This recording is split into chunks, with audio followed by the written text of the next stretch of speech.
Ho'omaikai and congratulations on your acceptance to the University of Hawai'i at Mānoa. Financing your education is one of the most important parts of the enrollment process. So we'd like to take a few moments to guide you through the next steps of the financial aid process. To see what your financial aid package looks like, go to your myUH portal at myuh.hawaii.edu. Once you log in, scroll down and click on View My Financial Aid Information.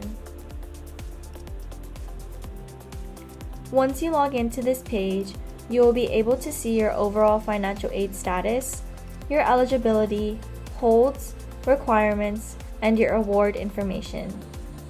To view your financial package, click on My Award Information.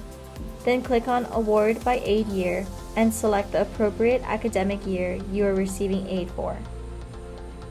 From here, you may view your overall financial aid offers at Award Overview. On this page, you will be able to see a breakdown of your estimated cost of attendance.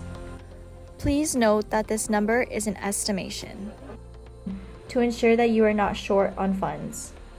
If you scroll down, you can see all the awards you have been offered, the amount disbursed per semester, and the grand total of all of your awards. Your package will consist of a mix of grants, loans, and scholarships you may have received. To accept any of these awards, click on Accept Award Offer. You have the option to accept the full amount of all awards, decline or accept individual awards, or accept a partial amount of individual awards. This is what it will look like when you are in the process of accepting financial aid awards. When you complete accepting awards, our page will now look like this. If you have any further questions about financial aid or the financial aid process, please visit their website at manoa.hawaii.edu/FAS. We look forward to having you on campus, and as always, go Bows!